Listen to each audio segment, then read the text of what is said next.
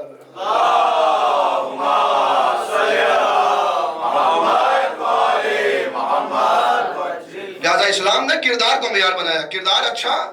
ام المومنین، ام المومنین کیا ہے؟ ہم اور آپ یہ سمجھتے ہیں، میں واقعاً تاریخ پیش کر رہا ہوں آپ کے سامنے، اور آپ جا کے اس پہ سرچ کریں، تحقیق کریں، اپنے علماء سے دریافت کریں۔ ام المومنین ہم سمجھتے ہیں فضیلت ہے، فضیلت نہیں ہے ام المومنین۔ مومنین کی ماں کہنا، اگرچہ مومنین کی ماں، واقعاً فضیلت کب ہوگا؟ جب مومنین کی ماں اگر کہا گیا ہے تو واقعاً ماں بن کے پیش کیا جائے۔ ساری ازواج انبیاء کو امہات المومنین کہا گیا قرآن میں، سورہ احزاب کی آیت نمبر 6، کہ جس میں کہا گیا کہ تمام جو ہے نبیوں کی مائیں، نبیوں کی زوجہ کیا ہے؟ وہ مومنین کی ماں ہے۔ اب انصاف سے بتائیے، اگر ماں واقعاً ماں ہوتی تو ماں کبھی اپنے بچوں کو قتل نہیں کرواتی، ماں کبھی اپنے بچوں کو قتل نہیں کرواتی۔ تو لہذا امہات المومنین فضیلت نہیں ہے۔ کیسے؟ خود حضرت عائشہ رضی اللہ عنہا کے پاس ایک خاتون گئی اور جا کے انہوں نے کہا کہ اے ام المومنین، انہوں نے ٹوکا، کہا کہ میں تمہاری ماں نہیں ہوں۔ خاتون آئی، کہا ام المومنین، مومنین کی ماں، کہا میں تمہاری ماں نہیں ہوں۔ کہا کیوں؟ کہا میں صرف مردوں کی ماں ہوں، مردوں کی ماں۔ کیوں؟ یہ خداوند عالم نے کیوں کہا؟ ہم سمجھتے ہیں فضیلت ہے، خداوند عالم نے کیوں کہا ام المومنین؟ اب خود راوی کہتا ہے کہ خود انہوں نے نقل کیا، ہم مردوں کی ماں ہیں، عورتوں کی ماں نہیں ہے۔ کہا کیوں؟ کہا اس لیے کہ کچھ لوگوں نے یہ منصوبہ بندی کیا کہ جیسے ہی رسول کی وفات ہوگی، رسول کی بیویوں سے ہم شادی کر لیں گے۔ جیسے ہی رسول کی وفات ہوگی، یہ تاریخ اپنے ذہن میں یاد رکھیے گا، اگر کوئی پوچھے تو آپ بتا سکیں کہ شان نزول کیا ہے اس کا۔ کہا کچھ لوگوں نے یہ پلاننگ کیا کہ رسول کی آنکھ بند ہونے کے بعد رسول کی زوجہ سے ازدواج کر لیں گے، شادی کر لیں گے، تاکہ ہمارا اسٹیٹس بڑھ جائے گا، ہمارا مقام بڑھ جائے گا۔ قرآن مجید نے آگے بڑھ کے پہلا لگا دیا، کہا کہ رسول کی بیویاں تمہاری ماں ہے اور ماں سے نکاح حرام ہے، ماں سے شادی نہیں کی جا سکتی۔ قرآن نے اس لیے کہا یہ امہات المومنین ہے۔ لہذا کچھ لوگ فخر بھی کرتے تھے، آتے تھے شہزادی کونین جناب فاطمہ زہرا سلام اللہ علیہا کے پاس، اور آنے کے بعد کہتی تھی کہ ہم جو ہے وہ ام المومنین ہیں۔ تو شہزادی آئی اور آنے کے بعد پیغمبر سے شکوہ کیا، کہا کہ بابا کچھ لوگ ہیں جو آ کے آپ کی بیویوں میں سے وہ آ کے کہتی ہے کہ ہم مومنین کی ماں ہیں۔ رسول اللہ نے کہا فاطمہ اب جب آ کے یہ کہیں ہم مومنین کی ماں ہیں تو تم ان سے کہہ دینا فاطمہ تو ام ابیہا، فاطمہ اپنے باپ کی ماں ہے۔ فاطمہ ان سے کہہ دینا مومنین کی ماں ہونا الگ ہے، رسول کی ماں ہونا الگ ہے، رسالت کی ماں ہونا اور ہے، مومنین کی ماں ہونا اور ہے۔ اب ام المومنین واقعی آپ دیکھیں، رسول کی ایک بیوی جس کا نام تاریخ نے لکھا رملہ، ام حبیبہ، ام حبیبہ بھی واضح کا نام، رملہ کس کی بیٹی؟ رملہ بنت ابو سفیان، ابو سفیان کی بیٹی رملہ، رسول کی زوجہ۔ اب تاریخ یہاں پہ نہیں پیش کروں گا کہ آپ جب حبشہ ہجرت کی آپ نے جا کے، آپ کے شوہر کا وہاں انتقال ہوا، رسول کی تمام بیویوں میں جناب خدیجہ کی طرف سے خود رشتہ آیا تھا رسول کے لیے، واحد یہ بیوی تھی رملہ بنت ابو سفیان کہ جس کو رسول نے مدینے سے بیٹھ کے خود رشتہ بھیجا ہے، خود رسول نے رشتہ بھیجا۔ جب شوہر کا انتقال ہوا، اسلام میں تھے اور وہاں پہ شہادت ہوئی، تو رسول اسلام نے اس لیے کہ کہیں ایسا نہ ہو کہ ان کی بے حرمتی ہو، لہذا رسول اسلام نے اپنا نائب بنا کے حبشہ بھیجا، کہا اگر وہ ایکسپٹ کر لیں تو وہیں پہ نکاح پڑھ دینا۔ نکاح وہ جیسے آج آن لائن نکاح ہوتا ہے نا، تو ویسے اس وقت نکاح ہوا غیر حضوری۔ اس کے بعد جب آئی ہیں واپس مدینے، اس کے بعد رسول کے ساتھ رہی ہیں۔ لہذا رملہ بنت ابو سفیان جب واپس آئی ہیں مدینے میں رسول کے ساتھ ہیں، اور ابو سفیان کی بیٹی ہے مگر ہمارے لیے لائق احترام ہیں، ہم ان کو محترم سمجھتے ہیں۔ کیوں؟ رسول کا ساتھ دیا، گھر میں موجود ہیں۔ ابو سفیان ملنے کے لیے آیا، آ کے اپنی بیٹی سے ملاقات کرنے کے لیے، اس میں بھی اب تاریخ بہت لمبا ہو جائے گا، یہ تو وہ الگ وہ سازش کے تحت آیا تھا، مگر بہرحال آیا، اور جناب ام حبیبہ اجازت نہیں دے رہی تھی، تو رسول نے کہا تمہارا باپ ہے، اگر باپ کی حیثیت سے ملنے آ رہا ہے تو اجازت دو، اگرچہ کافری کیوں نہ ہو، اگرچہ ظالمی کیوں نہ ہو۔ اجازت ملی، آیا، اور آنے کے بعد بیٹھنا چاہا وہاں پہ جہاں پہ رسول کی مسلط لگی ہوئی تھی۔ جیسے ہی بیٹھنا چاہا ام حبیبہ نے روک دیا، کہا بابا جان ٹھہر جائیے۔ روکا، اور روکنے کے بعد اس مسلط کو، اس چٹائی کو فولڈ کیا اور فولڈ کر کے سائڈ میں کھڑے کر دیا، کہا اب بیٹھ جائیے، اب بیٹھیے۔ کہا کیوں؟ کہا اس لیے کہ وہ رسول کی جگہ ہے، آپ کچھ بھی ہو وہاں نہیں بیٹھ سکتے، وہ رسول کا مقام ہے. میں جملہ آپ کے حوالے کروں. ام المومنین وہ ہوتی ہے، ام المومنین اسے کہتے ہیں جو اپنے باپ کو رسول کی جگہ پہ نہ بیٹھنے دے. ام المومنین وہ ہوتی ہے جو اپنے باپ کو رسول کی جگہ پہ نہ بیٹھنے دے. ام المومنین وہ نہیں ہوتی جو رسول کے منبر پہ اپنے باپ کو بٹھا دے. صلوات پڑھیں گے محمد وآل محمد پر. محمد. ایک اور صلوات پڑھیں محمد وآل محمد پر. اللہم صلی علی محمد وآل محمد. لہذا جناب شہزادی کونین کہ جن کے لیے اتنی عظمت کہ رسول اللہ نے خود فرمایا کہ فاطمہ کون ہے؟ میرا جز ہے. من آذاہا فقد اذانی، کہ جس نے اسے اذیت دیا اس نے مجھے اذیت دیا. اور رسول کو اذیت دینے والے کہ کیا سزا ہے؟ رسول کو اگر کوئی اذیت دے تو اس کی کیا سزا ہے؟ جنگ خندق میں عمرو بن عبدود نے جب پہلا جو ہے وہ حملہ کیا، خندق پار کر کے آیا اور آنے کے بعد رسول کے خیمے پر جو ہے وہ تیر بارانی کیا، تیر برسائے رسول کے خیمے پہ. جیسے ہی رسول کے خیمے پہ حملہ کیا رسول اللہ نے ارشاد فرمایا میں یبارز لہذا القلب، کون ہے جو اس کتے کا جواب دے؟ کیا کہہ رہے رسول؟ کون ہے جو اس کتے کا جواب دے؟ اور رسول کون ہے؟ قرآن مجید کہہ رہا ہے انک لعلی خلق عظیم، کہ جو اخلاق کی عظیم بلندی میں فائز ہے. یا رسول اللہ آپ کے منہ سے آپ اخلاق کی عظیم بلندی میں فائز ہے، آپ کہہ رہے ہیں کتا، آپ اسے کتا کہہ رہے ہیں. اچھا ہمارے یہاں ایک اور مسئلہ یہ ہے کہ ہم اور آپ یہ سمجھتے ہیں کہ ممبر سے جو ہے وہ لفظ کتا جو ہے وہ نہیں کہہ سکتے. کتا یعنی نجیس ہے لہٰذا ممبر سے کتا جو ہے نہیں کہہ سکتے. میں آپ سے کروں ممبر سے جب یزید کہہ سکتے ہیں تو کتا کہنے میں کیا حرج ہے؟ جب ممبر سے یزید ہزار کتوں سے بدتر ہے. اچھا بعض لوگ یزید کو رضی اللہ عنہ بھی کہنے لگے، یزید کو رضی اللہ عنہ کہنے لگے.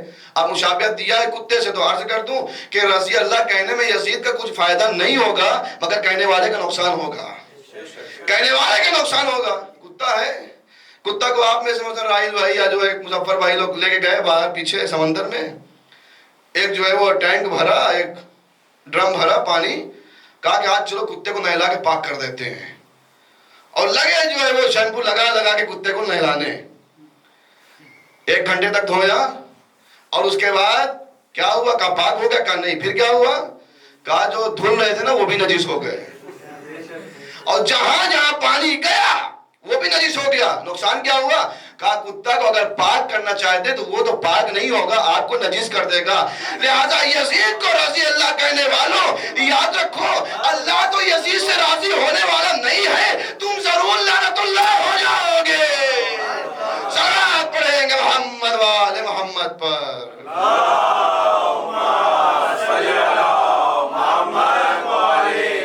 لہذا رسول نے کہا میں یبارز لہذا القلب، اس کتے کو کوئی جواب دے. کون دے گا اس کتے کو جواب؟ یا رسول اللہ آپ اخلاق کی عظیم بلندی میں فائز ہیں، آپ کتا کہہ رہے ہیں.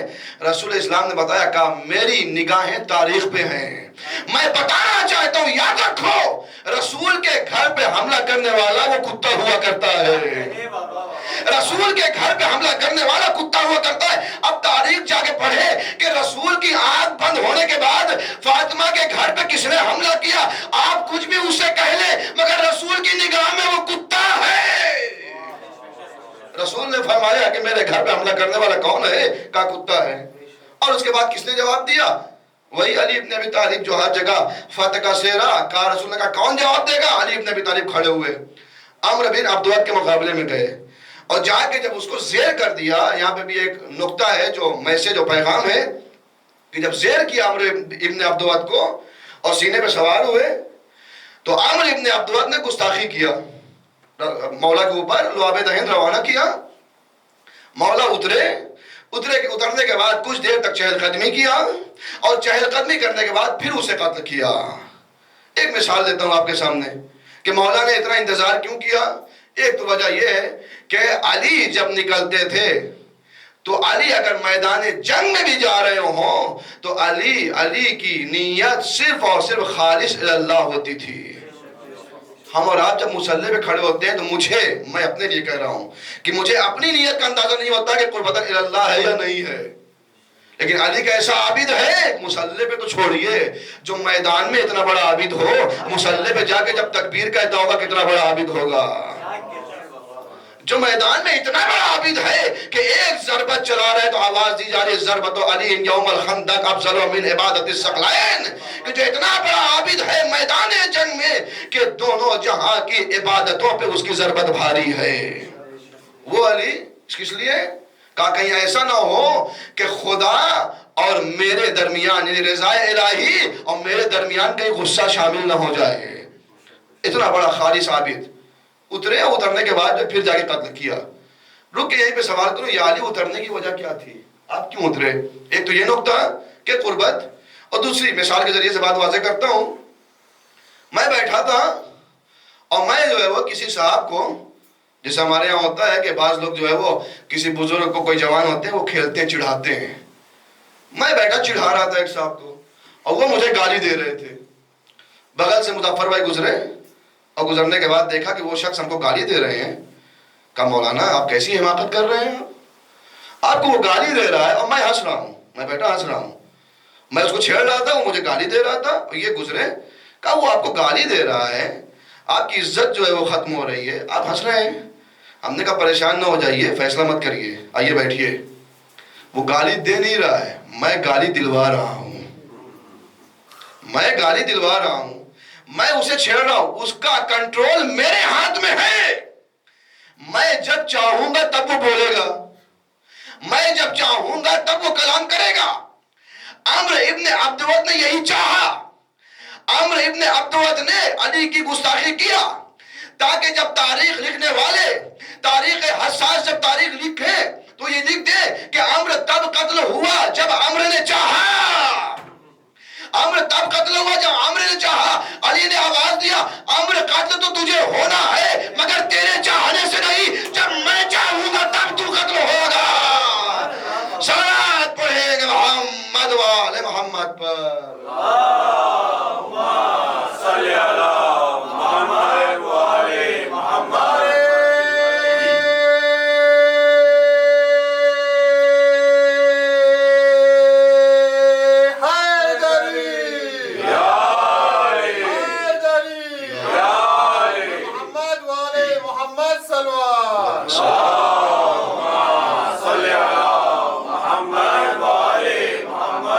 لہذا خداوند عالم نے کیا فرمایا؟ کہا اہل البیت گھر والے اگر مقدس ہوں گے تب گھر مقدس ہوگا۔ جس گھر میں کیسے لوگ ہوں، فاطمہ، علی، حسن و حسین جیسی عظیم شخصیت، وہ گھر کتنا مقدس۔ جس گھر میں یہ ذات آ جائے وہ گھر کتنا مقدس ہو جاتا ہے۔ اب ذرا اندازہ لگائیں کہ آج جو مجلس ہو رہی یہاں پہ بھی فاطمہ ہے، یہ گھر کتنا مقدس ہے، اور پھر وہ گھر جہاں فاطمہ آئے وہ گھر مقدس ہو جاتا ہے۔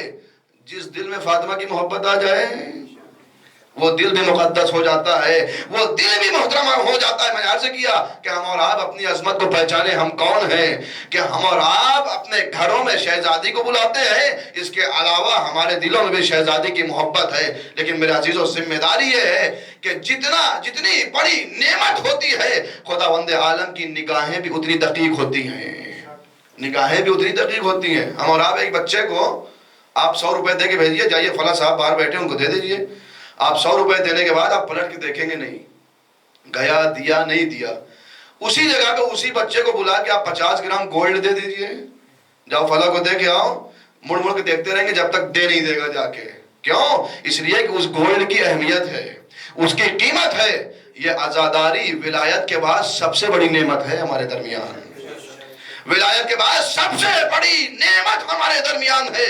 لہٰذا خداوند عالم نے جب اتنی بڑی نعمت عطا کیا ہے تو یاد رکھیے گا خدا کی نگاہیں بھی اتنی سخت ہے، حساب بھی اتنا ہی سخت ہوگا۔ لہٰذا واقعا نعمت کی قدر کریں، اس لیے کہ اس میں جو قربانیاں ہوئی ہیں واقعا عظیم قربانی پیش کیا ہے ولایت کے لیے شہزادی کونین سلام اللہ علیہ نے، اور جنہوں نے اپنے گھر کو مقدس بنایا کس کی وجہ سے؟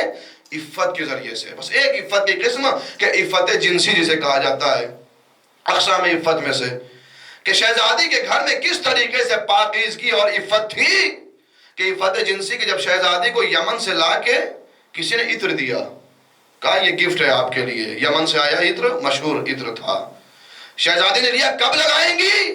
شہزادی نے آواز دیا جب میرا شوہر آئے گا تب لگاؤں گی۔ عفت جنسی کیا ہے؟ کہا جب میرا شوہر آئے گا تب لگاؤں گی۔ آج ہمارے یہاں یہ سیرت ہے یا نہیں ہے؟ ہمارے یہاں خواتین پرفیوم کو، عطر کو کب یوز کرتی ہیں؟ جب شوہر سے الگ جانا ہو، کہیں باہر، جب شوہر سے دور کہیں جانا ہو تب استعمال کیا جاتا ہے۔ مگر ساری زینت و آرائش عورت کی کس کے لیے ہونی چاہیے؟ شوہر کے لیے ہونی چاہیے۔ اسی لیے رسول نے مسجد میں جب سوال کیا، کہا یہ بتاؤ کہ عورتوں کے لیے بہترین چیز کیا ہے؟ سارے لوگ بیٹھے ہوئے تھے، مولا علی بھی بیٹھے ہوئے تھے۔ کہا عورتوں کے لیے بہترین زیور کیا ہے؟ مولا علی اٹھے مسجد سے، چونکہ مسجد سے ہی جب آیت آئی تھی کہ کچھ گھروں کو بلند کیا جائے، کچھ گھروں کو جو ہے مقدس بنایا جائے جہاں اللہ کا ذکر ہوتا ہو، تو چونکہ جب مسجد بنائی گئی تھی تو سب نے مسجد کے باہر اپنے اپنے گھر بنائے تھے، اور گھر بنا کے اندر سے ہی ایک ایک دروازہ مسجد میں کھول لیا تھا تاکہ باہر سے مین گیٹ سے نہ جانا پڑے اور یہیں سے چلے جائیں۔ آیت نازل ہوئی، کہا کہ جو ہے کچھ گھروں کو مقدس بنایا گیا ہے اور سارے دروازے بند کر دیے جائے، سد الابواب الا باب علی۔ رسول کا دروازہ کھلا تھا مسجد سے اور علی کا دروازہ صرف کھلا ہوا تھا، باقی سب کے دروازے بند کیے۔ کیوں؟ کہا اس لیے کہ جب وہ آتے ہیں تو بعض لوگ ایسے ہوتے ہیں نجاست میں ہوتے ہیں، مگر یہی دو ہی گھر ہیں جہاں نجاست کا امکان نہیں ہے، لہٰذا یہ آ سکتے ہیں۔ تو کہا کچھ گھروں کو مقدس بنایا جائے، تو لوگ آئے، کہا یا رسول اللہ آپ جن گھروں کی بات کر رہے ہیں جو افضل گھر ہیں، تو اشارہ کیا؟ کہا یہ علی و فاطمہ کا گھر بھی ہے۔ رسول اللہ نے کہا کہ یہ گھر انبیاء کے گھر سے افضل ہے۔ علی و فاطمہ کا گھر، کہا یہ انبیاء کے گھر سے جو ہے وہ افضل گھر ہے۔ ایسی شہزادی نے جو ہے عفت و پاکیزگی بنائی تھی، تو گھر کے مسجد کے اندر سے دروازہ تھا۔ رسول نے سوال کیا، کہا یہ بتاؤ کہ جو ہے وہ عورتوں کے لیے بہترین زیور کیا ہے؟ مولا علی وہیں سے اندر گئے، اندر جانے کے بعد شہزادی سے سوال کر رہے ہیں، کہا آپ کے بابا نے دریافت کیا، یہ بتائیے عورتوں کے لیے بہترین زیور کیا ہے، آپ بتا دیجئے۔ میں کہوں گا مولا آپ بھی تو عالم ہیں، آپ کے لیے رسول نے کہا نا مدینۃ العلم وعلی بابها، آپ کے لیے کہا کہ میں نے علی کو 1000 علم دیا، باب سکھائے، اور ہر علم سے علی نے 1000 باب کھولے۔ آپ گئے شہزادی کے پاس پوچھنے، مولا نے آواز دی یاد رکھو، دنیا کو پیغام دینا چاہتا ہوں، یاد رکھو سوال جس فیلڈ کا ہو اسی فیلڈ کے والے سے پوچھنا چاہیے۔ سوال جس فیلڈ کا ہو، ابھی آپ آئے ہمارے سامنے آ کے ہم سے آپ بزنس کے سوال پوچھیں، ہم کیا آپ سے بتائیں گے؟ تو اسی لیے اگر ہم سے آپ بزنس سوال نہیں پوچھ سکتے تو لہٰذا اگر کوئی دینی سوال آئے تو عالم سے پوچھئے، خود سے جواب نہ دیجئے۔ صلوات پڑھیں گے محمد و آل محمد پر۔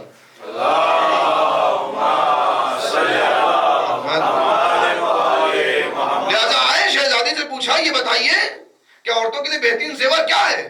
آپ نے فرمایا اللہ یرین الرجال ولا یراہن الرجال، نہ کوئی مرد اسے دیکھے نہ وہ کسی مرد کو دیکھے۔ شہزادی نے جو پیغام دیا، کہا یاد رکھو حجاب ایک طرفہ معاملہ نہیں ہے، دو طرفہ معاملہ ہے حجاب کا۔ ہو سکتا ہے، یعنی دو پیغام دیا شہزادی نے، اللہ یرین الرجال ولا یراہن الرجال، با حجاب بھی رہے با حیا بھی رہے، با حجاب اور با حیا رہے۔ ہو سکتا ہے ایک خاتون ایسی ہو جو پورا حجاب میں ہو مگر با حیا نہیں ہو، بے حیا ہو، جا کے کوئی ایسا کام کرتی ہو، حجاب میں تو نکلتی ہو گھر سے مگر جا کے کوئی غلط کام کرتی ہو۔ ہو سکتا ہے کوئی خاتون آ کے یہ کہہ دے کہ ہم باحیا ہیں، ہمیں حجاب کی ضرورت نہیں ہے، ہمیں پردہ نہیں کرنا۔ تو شہزادی نے پیغام دے یاد رکھو آپ پردہ نہیں کر رہی ہو، آپ باحیا ہو، آپ باہر جاؤ گی جس معاشرے میں جا رہے ہو کیا گارنٹی ہے سامنے والا بھی باحیا ہو؟ کیا گارنٹی سامنے والا باحیا ہو؟ لہٰذا باحجاب رہو اور باحیا رہو دونوں طرف سے۔ اسی لیے مولا نے کوفے میں جب مولا آئے تو کوفے کے مردوں کو خطاب کیا، کہا کہ اے کوفے کے بے غیرتوں، مردوں کو خطاب کر کے کہہ رہے مولا علی، کہا اے کوفے کے بے غیرت مردوں تمہیں کیا ہو گیا ہے؟ تمہاری عورتیں بازار میں جاتی ہیں تو اس طریقے سے گزرتی ہیں کہ مرد سے آپس میں ٹکر ہوتی ہے، تو تم بے غیرت ہو، تمہیں کیا ہو گیا ہے؟ میں کہوں گا مولا جاتی تو عورتیں ہیں، آپ مردوں کو بے غیرت کیوں کہہ رہے ہیں؟ ان کی کیا خطا ہے؟ مولا نے آواز دی یاد رکھو اگر گھر کے مرد باغیرت ہوں گے تو عورتیں کبھی بے غیرت نہ ہوں گی۔ صلوات پڑھیں گے محمد و آل محمد پر۔ اللہم صلی علی محمد و آل محمد۔ ایک اور صلوات پڑھیں محمد و آل محمد پر۔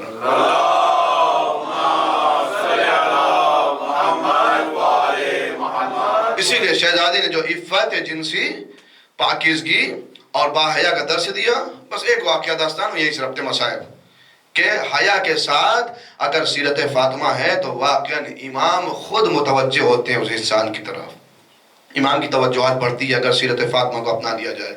اصفہان کے ایک عالم دین وہ زیارت کے لیے اپنی زوجہ کو لے کے زیارت کے لیے نکلے، کربلا کے لیے۔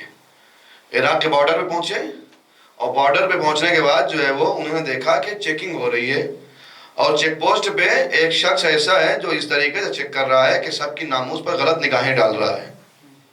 متوجہ ہوئے وہ، انہوں نے دیکھا کہ غلط کام کر رہا ہے، انہوں نے اپنی بیوی کو لیا اور لے کے واپس آگے زیارت نہیں کریں گے۔ پیغام دے یاد رکھو، بے حیائی سے زیارت کرنے سے اچھا ہے کہ گھر میں بیٹھ کے وہ ذکر کرے۔ واپس آئے اور واپس آنے کے بعد کہتے ہیں کچھ دن کے بعد ان عالم دین کا انتقال ہوا رات میں 2:15 بجے۔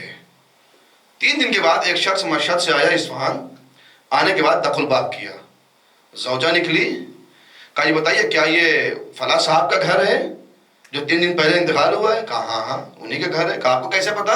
آپ کہاں سے؟ کہا مشہد سے آئے۔ کہا آپ کو کیسے معلوم؟ کہا اس لیے کہ ہم 2:15 بجے رات میں مشہد میں امام رضا کے روضے پہ بیٹھے ہوئے تھے، اور ہم اللہم صلی علی محمد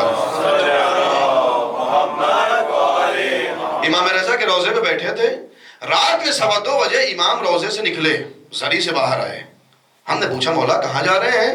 کہا اصفہان میں ہمارا ایک چاہنے والا دنیا سے رخصت ہوا ہے، ہم اس کی زیارت کے لیے جا رہے ہیں۔ چاہنے والا ہمارا، امام کی توجہات بڑھتی ہے، چاہنے والا دنیا سے رخصت ہوا ہے، اور یہ بتاؤ کہ تمہارے شوہر نے کیا کیا؟ اس کی زوجہ نے بیان کیا، کہا ہم گئے تھے زیارت کے لیے مگر اس طریقے سے کام ہو رہا تھا، لہٰذا اس فاطمہ کی سیرت کو اپنایا، فاطمہ کے حجاب کو، فاطمہ نے جو حیا کا پیغام دیا اسے اپنایا۔ امام رضا کی توجہات اس انسان کی طرف بڑی۔ میں رک کے اس عالم دین سے عرض کروں گا، اے عالم دین کیا قباحت، ایک لمحے کا مرحلہ تھا، چیک پوسٹ پہ چلے جاتے، چیکنگ کروا کے زیارت کے لیے نکل جاتے، آواز دیں گے یاد رکھو جس کا مرد غیرت مند ہوتا ہے اپنی ناموس کی بے احترامی برداشت نہیں کرتا۔ میرے عزیزوں آپ میں سے کوئی بھی، ابھی آپ اپنی بہن، اپنی ماں، اپنی بیٹی کو اگر آپ لے کے بازار میں جائیں، حجاب میں ہو آپ کی بہن، بیٹی، آپ کی ماں، مگر اگر کوئی نامحرم دیکھ رہا ہو اور آپ نے دیکھ لیا کہ وہ کنٹینیو دیکھتا چلا جا رہا ہے، تو ایک مرتبہ آپ کی غیرت بیدار ہوگی۔ آپ نہیں چاہیں گے کہ ہماری ناموس کی طرف کوئی آنکھ اٹھا کے دیکھے، اس لیے کہ آپ غیرت مند ہیں، آپ کے اندر غیرت پائی جاتی ہے۔ لیکن علی سے بڑے غیرت دار تو آپ نہیں ہیں، علی سے زیادہ غیرت تو آپ کے اندر نہیں ہے۔ ایک عالم دین کو یہ برداشت نہیں تھا کہ زیارت کے لیے بھی جائے تو اس کی ناموس کی طرف کوئی آنکھ اٹھا کے دیکھے، مگر اللہ اللہ اندازہ لگائیے کہ اس علی نے کیسے برداشت کیا ہوگا کہ علی کے سامنے فاطمہ پہ جسارت ہو رہی ہے۔ جزاکم ربکم خیر الجزا، خدا آپ کو کوئی غم نہ دے۔ ہاں میرے عزیزوں، کہتے ہیں رسول کی آنکھ بند ہوئی، اور آنکھ بند ہونے کے بعد لوگ آئے، اور آنے کے بعد کہا علی سے بیعت لینا ہے۔ لوگوں کا ہجوم ایک آیا علی کے گھر پہ، اور آنے کے بعد آواز دیا ابوالحسن کو باہر نکالو ورنہ ہم گھر میں آگ لگا دیں گے۔ ایک مرتبہ شہزادی دروازے پہ آئی، اور آنے کے بعد فرمایا کیا تم اس گھر میں آگ لگا دو گے جس میں حسن و حسین جیسے بچے ہیں؟ کیا تم اس گھر میں آگ لگاؤ گے جہاں جبریل کا نزول ہوتا ہے، جہاں ملائکہ نازل ہوتے ہیں؟ آواز یہ وَإِنْ كَانَا، ہوتے ہیں تو ہونے دو، ہم آگ لگا دیں گے۔ تاریخ نے لکھا کہ دروازے میں آگ لگائی گئی، شہزادی دروازے کے پیچھے کھڑی ہے، مگر ہاں ستم یہیں پہ ختم نہیں ہوا، دروازے کو دھکا دیا گیا، شہزادی در و دیوار کے درمیان پس گئی۔ امام صادق فرماتے ہیں کہ دروازے میں ایک کیل تھی۔ ہاں عزیزو، اگر ابھی آپ کہیں ننگے پیر جائیں، پیر میں کانٹا لگ جائے کتنی تکلیف ہوتی ہے، مگر ذرا اندازہ لگائے کہ دروازے میں ایک کیل تھی جو شہزادی کے سینے میں پیوست ہو گئی۔ یہی وجہ آواز دیا تھا اے فضا میں سنبھالو، میرا محسن شہید کر دیا گیا۔ جزاکم ربکم خیر الجزا۔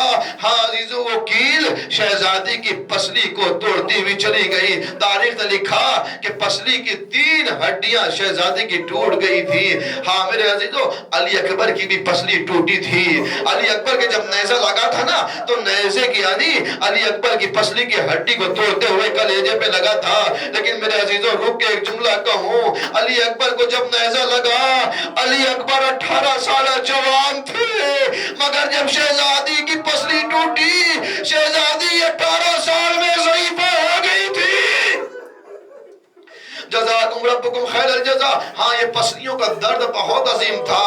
آغا محقق خراسانی نے فرمایا کہ پسلیوں سے بڑا کوئی درد نہیں تھا. سب سے بڑا مصائب، انہوں نے جو مصائب کے باب میں ذکر کیا، کہا سب سے بڑا مصائب پسلیوں کا تھا. میں رک کے عرض کروں گا، کیا علی اکبر کا قتل ہو جانا یہ مصیبت نہیں تھی؟ کیا قاسم کے لاشے کا پامال ہو جانا یہ مصیبت نہیں تھی؟ کیا حسین کے لاشے کا پامال ہونا یہ مصیبت نہیں تھی؟ عزیزو یہ سمجھ میں نہیں آ رہا تھا. لیکن جب ایران میں دکتور رفیع مصائب پڑھ رہے تھے اور انہوں نے مصائب پڑھا کہ شہزادی کی پسلی کی 3 ہڈیاں ٹوٹ گئی تھی، مجلس ختم ہو گئی. ایک مرتبہ بانی مجلس آیا، کہا آقا آپ نے کیا پڑھ دیا ہے؟ ایک شخص ہے جو روتا چلا جا رہا ہے، وہ چپ نہیں ہو رہا ہے. ایک مرتبہ دکتور رفیع آئے اور آنے کے بعد اس کو سینے سے لگایا، سادات ہو، ماں رخصت ہوئی ہے، غم عظیم ہے، سادات ہو، تمہاری ماں اس دنیا سے گئی ہے، صبر کرو. اس نے کہا آقا آپ نے کیا پڑھ دیا ہے؟ میں تاب نہیں لا پا رہا ہوں. دکتور رفیع نے کہا میں نے کیا پڑھا ہے؟ کہا آپ نے پڑھا کہ شہزادی کی پسلی کی 3 ہڈیاں ٹوٹ گئی تھی. آپ نے فرمایا ہاں ٹوٹ گئی تھی. اس نے کہا آقا میں پیشے سے ڈاکٹر ہوں اور میں جانتا ہوں، میں ہڈیوں کا ڈاکٹر ہوں، میں یہ جانتا ہوں اگر پسلی کی ایک ہڈی ٹوٹ جائے تو جتنی بار انسان سانس لے گا اتنی بار درد اٹھے گا، جب سانس واپس چھوڑے گا تب بھی درد ہوگا. شہزادی کی 3 ہڈی ٹوٹی تھی، اللہ جانے 75 دن یا 95 دن کیسے زندہ رہی. یہی وجہ ہے شاعر آواز دیا تھا، صبت الایام صائب لو انہا صبت الایام سرن لیالہا. اے بابا ارے آپ کے بعد جو مصیبتیں ڈھائی گئی اگر روزے روشن پہ پڑتی تو رات کی تاریکیوں میں تبدیل ہو جاتی.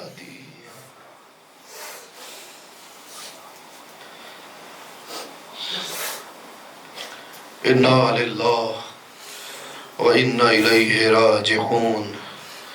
رضن بقضائہ و تسلیما لامرہ. بسم اللہ الرحمن الرحیم. یا فاطمة الزہراء یا بنت محمد یا قرۃ عین الرسول یا سیدتنا و مولاتنا انا توجہنا واستشفعنا وتوسلنا بك إلى الله وقدمناك بين يدي حاجاتنا يا وجيهة عند الله اشفعي لنا برحمتك يا أرحم الراحمين. ربنا تقبل منا إنك أنت السميع العليم. ربنا تقبل دعاء ماتم حسین.